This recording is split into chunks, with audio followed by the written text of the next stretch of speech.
All right, folks, about to get started. Um, this is the fifth video in our series this week about integration of tactical analysis and AI and data, applied analytics in coaching. And what I thought I'd do is give, rather than give the actual nuts and bolts of how to build an AI, which we kind of did in terms of the capabilities analysis when we talked about in the first video, how to build the capabilities into what the deliverables are for analytics and how to build those capabilities into the AI, right? So I think rather than get too technical, we'll leave it at what's in there. So we had a video about what's in the AI and what it delivers, right? And so now we can get more into how to use it, methodology, workflow, and the contributions of data and tactical analysis and statistical reporting can give you, especially when it's enhanced with AI, right?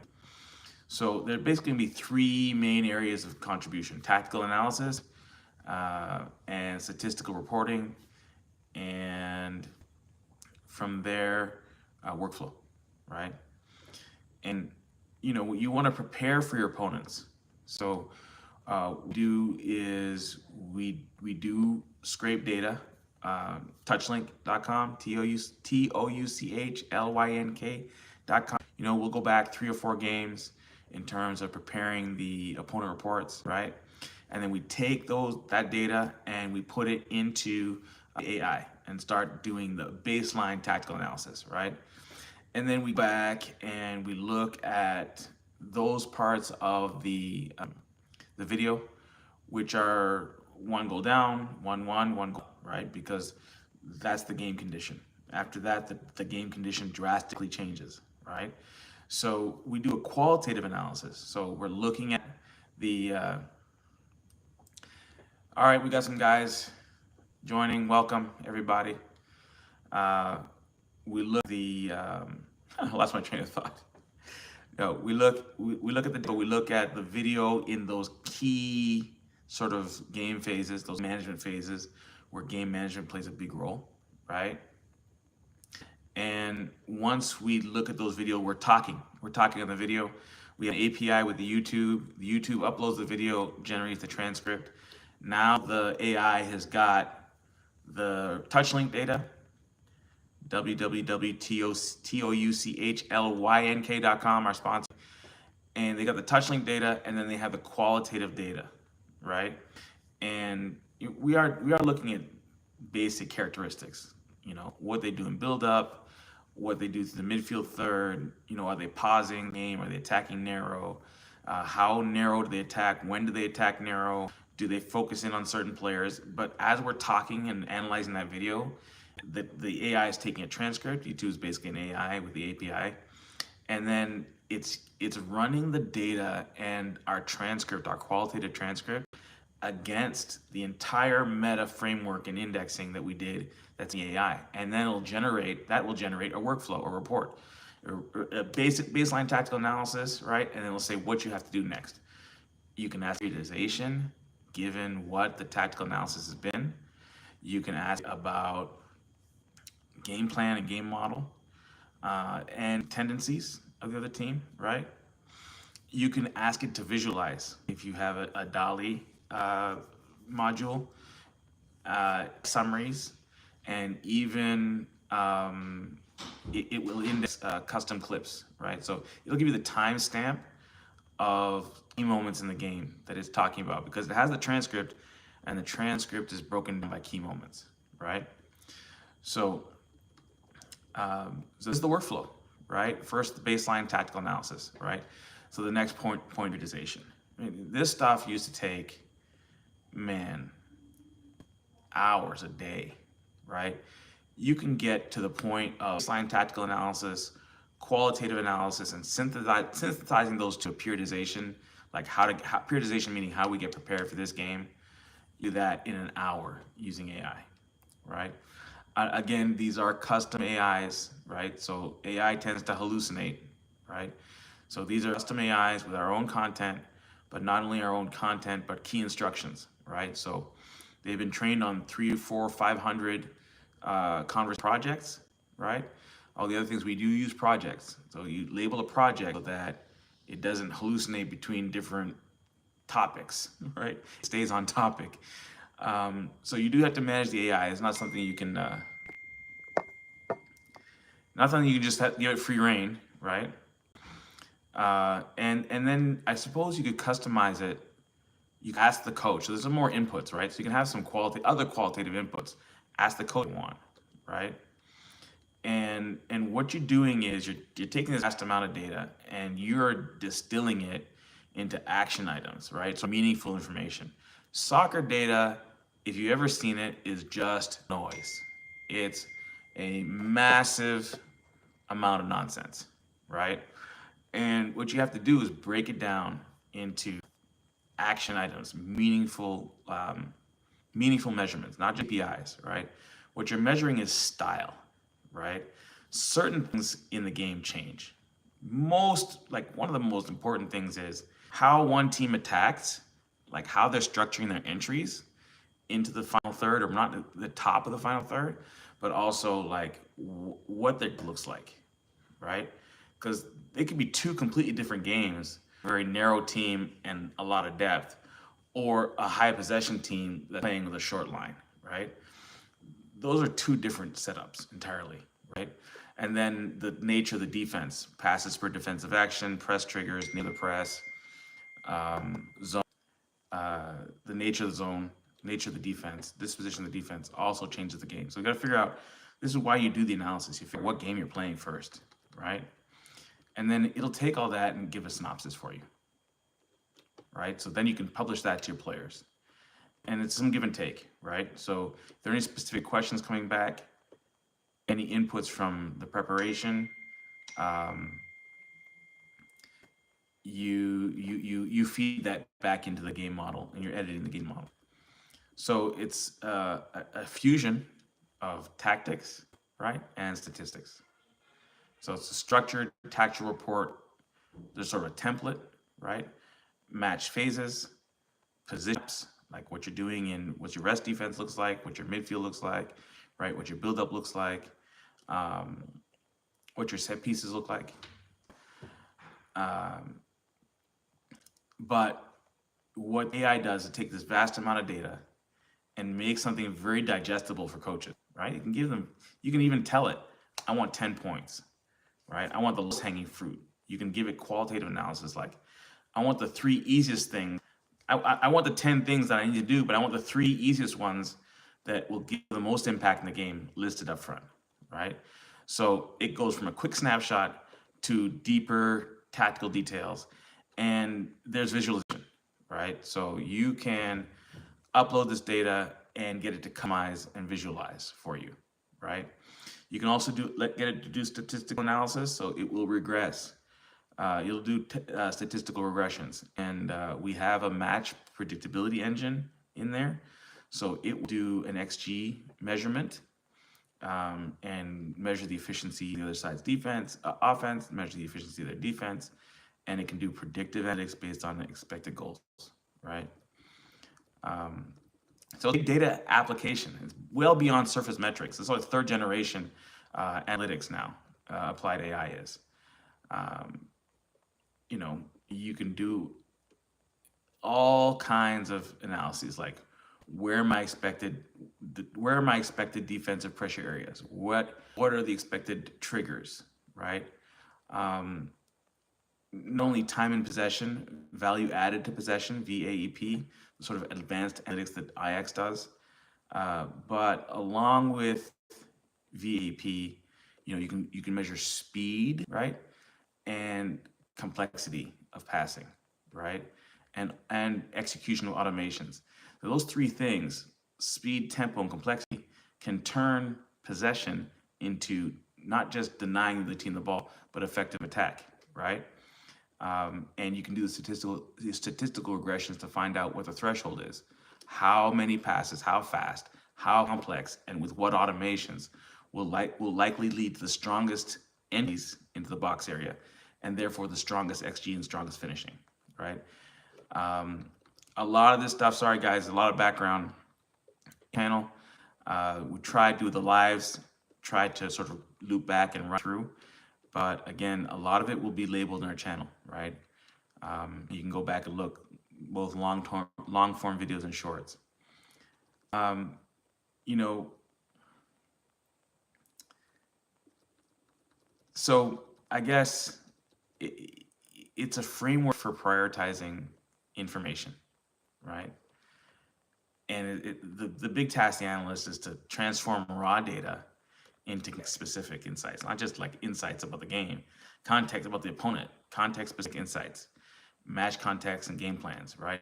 And then so the next thing is preparing for in-game, right?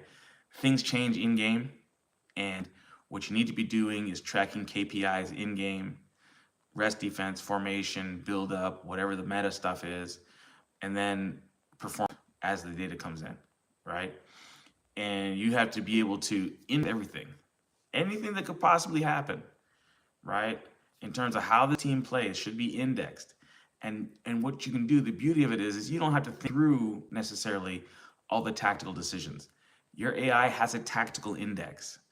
Say the 30 formations and 30 game situations you like, they're in there. The responses, how you play against different formations or different philosophies, different cultures, and different their profiles. All that's in there and cross-referenced, and the AI provides an index, right? So you can say, I'm playing with a dominant winger, right? Or I'm playing with a standalone 10 who doesn't drop in, or I'm playing creative 10 and Enganche, doesn't help on defense. Or I'm playing with a 9 who likes to drop in as a false 9 but doesn't help him build up, right? That's the profile of the team. Strong 6, and they got strong center backs, or they got stay-home center backs, whatever the general profile is, right? And you start indexing, and they're playing this formation, and this is their press disposition, and so on and so forth, right? And you ask it, you give it your index, right? We're a high possession team. We're a formation based, we're a wide build-up team, but we like to attack narrow, you know.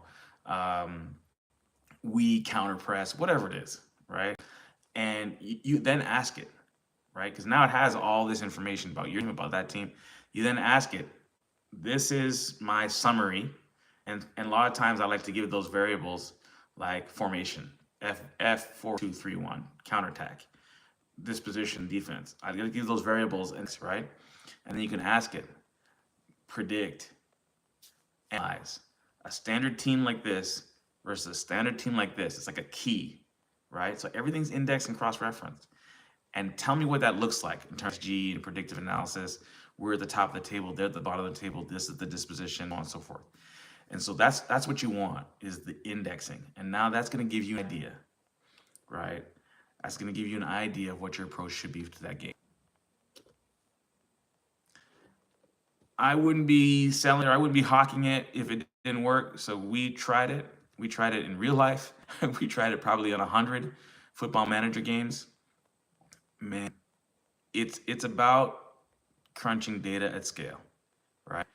You talk about lessons learned and integrating into training and all that stuff. None of that happens unless you can manage, you can get at this data at scale, right? So, you know, you're one of these people who says the game can't be measured. I disagree.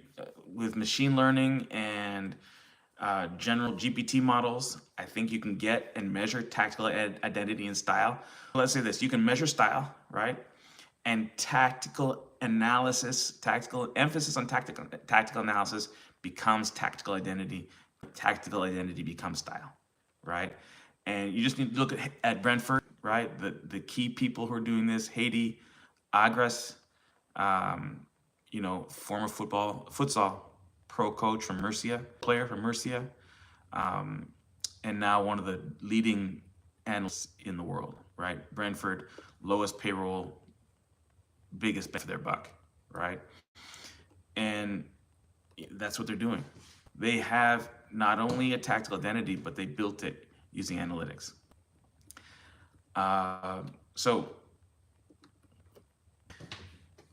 it's data collection, technical, tactical compression, right? Focus the machine. Focus the machine into delivering tangible concepts as quickly, contextually filtered tangible concepts, right? And you're gonna get an edge, right? You can do this manually. You can do this with a spreadsheet, right? It just takes a lot of time, right?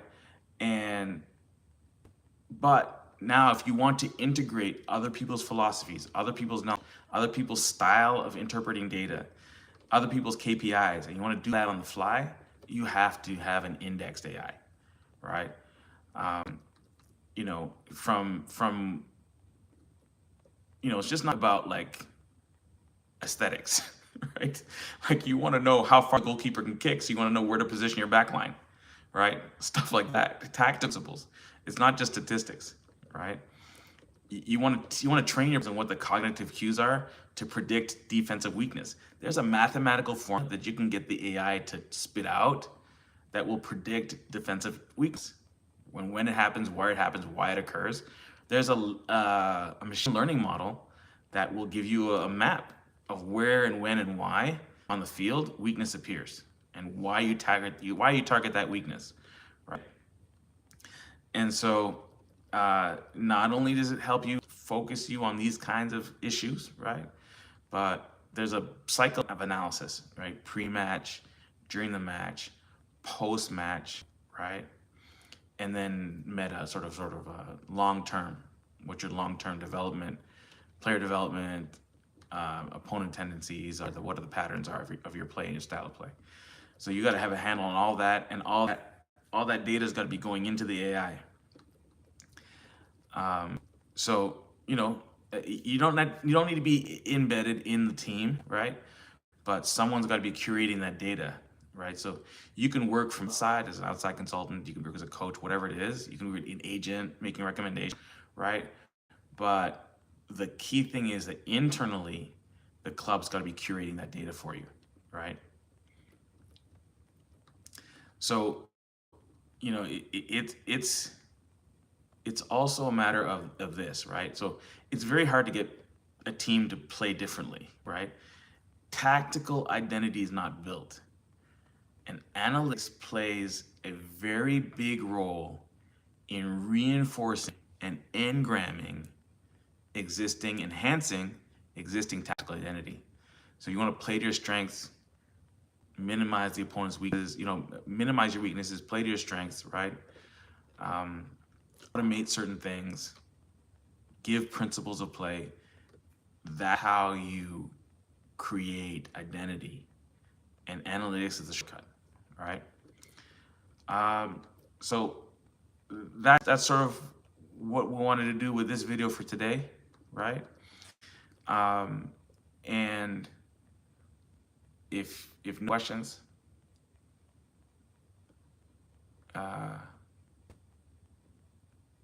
we'll be kind of signing off here. The rest of you guys, you know, by all means, subscribe, buddy.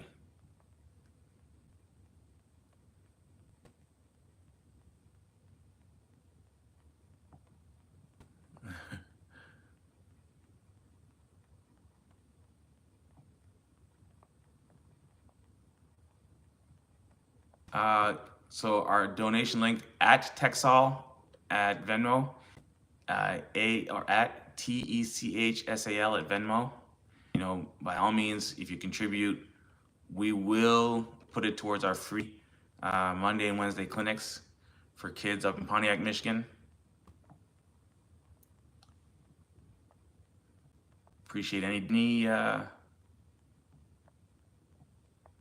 donations you guys have. Thank you. By all means, subscribe. Guys, subscribe, comment, like. Well, I guess we're through it. All right, just tech. All right. Thank you, everybody. Everyone joining in. Appreciate you. We'll see you next time.